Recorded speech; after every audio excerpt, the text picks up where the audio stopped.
Hello everyone, my name is Akansha Baghe. I am Assistant Professor at Sri Rawatpura Institute of Nursing, Shahdol. My specialty is obstetric and gynecological nursing.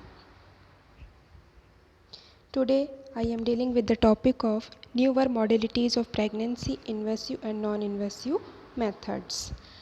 जैसा कि आप सभी जानते हैं कि corona virus infection के कारण college open नहीं हो पा रहे हैं, तो स्टूडेंट्स की स्टडी को ध्यान में रखते हुए स्ट्रेन शेड्यूल की टीम ऑनलाइन क्लासेस के लिए वीडियो बना रहे हैं, जिससे कि बच्चों की स्टडी कंप्लीट हो सके.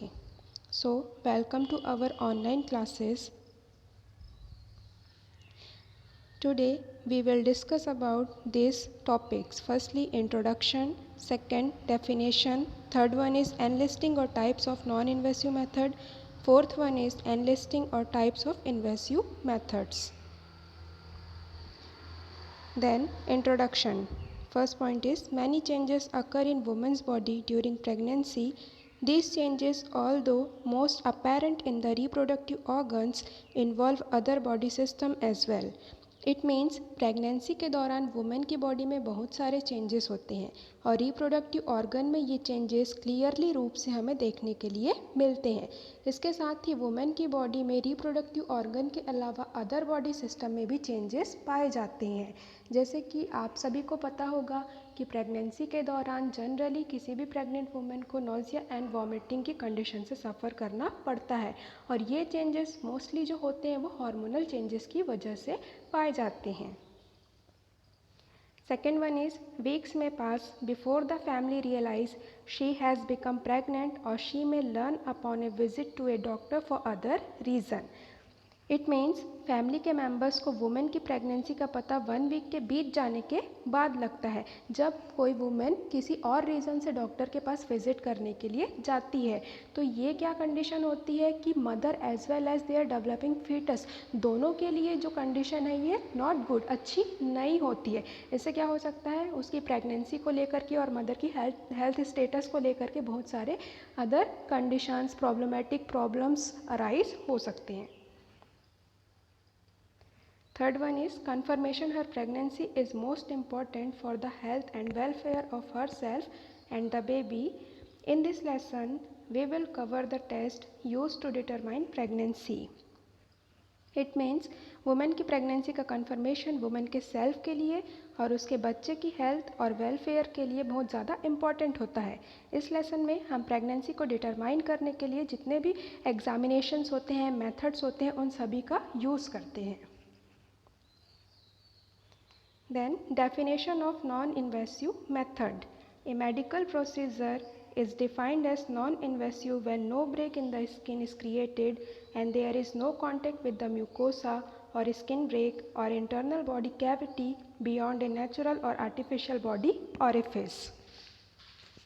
इसका मतलब होता है नॉन इन्वेसिव मेथड एक प्रकार का क्या है, मेडिकल प्रोसीजर है, जब स्किन में किसी प्रकार का ब्रेक नहीं किया जाता है और नेचुरली और आर्टिफिशियली तरीके से बॉडी के ओरिफिस को ओपन नहीं किया जाता है और कोई भी आर्टिकल्स या इंस्ट्रूमेंट म्यूकोसा और स्किन के कांटेक्ट में नहीं आते हैं. तो इन सभी मेथड्स को जब हम यूज़ करते हैं तो वो नॉन इन्वेसिव मेथड्स के अंदर आते हैं. जैसा कि आप इस डायग्राम में देख सकते हैं, जो डॉक्टर हैं, हेल्थ केयर वर्कर्स हैं, वो क्या कर रहे हैं, बिना इंस्ट्रूमेंट का यूज़ किए यानी कि बिना हार्मफुल इंस्ट्रूमेंट का यूज़ किए कोई प्रेग्नेंट वुमेन को मॉनिटर करते हैं. जैसे कि स्टेथोस्कोप के द्वारा फीटल की हार्ट बीट को लिसन किया जा सकता है और टोकोकार्डियोग्राफी के द्वारा फीटल की कार्डियक मॉनिटरिंग और मैटरनल कंडीशन को भी मॉनिटर किया जाता है. पेशेंट की हेल्थ कंडीशन की हिस्ट्री कलेक्ट की जा सकती है. तो ये सारे मेथड्स क्या होते हैं, एक प्रकार के नॉन इन्वेसिव मेथड्स के अंदर आते हैं. नेक्स्ट है definition of invasive method. It means it is a medical procedure that invades the body usually by cutting और पंक्चरिंग द स्किन और bye inserting instrument into the body. ये भी क्या है, एक प्रकार का मेडिकल प्रोसीजर होता है. इस प्रोसीजर में स्किन को कट और पंक्चर करके इंस्ट्रूमेंट को बॉडी के अंदर क्या किया जाता है, इंसर्ट किया जाता है और एग्जामिनेशन कंफर्म किया जाता है. जैसा कि आप इस डायग्राम में देख सकते हैं, एमनियोसेंटेसिस है, कॉरियोनिक विलस सैम्पलिंग है और प्रीनेटल टेस्टिंग्स है, ये सारे कंडीशंस क्या हैं, एक प्रकार के इन्वेसिव मेथड्स में आते हैं। जैसे कि इंजेक्शंस और निडल का यूज़ करके हम एब्डोमेन के थ्रू होते हुए यूट्राइन कैविटी में इंसर्ट करते हैं और फ्लूइड को कलेक्ट करते हैं। That procedure is called as amniocentesis. और ये सारे प्रोसीजर क्या होते हैं, जितने भी इन्वेसिव प्रोसीजर होते हैं इसको हम अल्ट्रासोनिक के गाइडेंस के अंदर ही करते हैं, क्योंकि बिना अल्ट्रासोनिक गाइडेंस के अंदर हम ये सारे प्रोसीजर को परफॉर्म नहीं कर सकते हैं। तो इतना डिफरेंस तो आप लोगों को अभी क्लियर हो ही गया होगा कि नॉन इन्वेसिव और इन्वेसिव प्रोसीजर क्या होता है। नॉन इन्वेसिव एक प्रकार का हानिकारक प्रोसीजर नहीं होता, परंतु इन्वेसिव प्रोसीजर क्या होता है, एक प्रकार का हार्मफुल प्रोसीजर होता है जिसमें हम बॉडी को पंक्चर करके यूज़ करते हैं। Next one is non-invasive method of diagnosis. First is ultrasonography, second is cardiotocography, third is non-stress test, fourth is contraction stress test, and fifth one is amniotic fluid index. Then next one is invasive methods. First is maternal serum alpha fetoprotein, जिसको हम short form में MSAFP भी कहते हैं। Then second is amniocentesis, third is chorionic villus sampling, जिसे हम short form में CVS भी कहते हैं। फोर्थ वन इज़ कर्डोसिंथेसिस और percutaneous umbilical cord blood sampling, जिसे हम शॉर्ट फॉर्म में PUBS भी कहते हैं। Next one is fetoscopy and last one is एमनियोस्कोपी।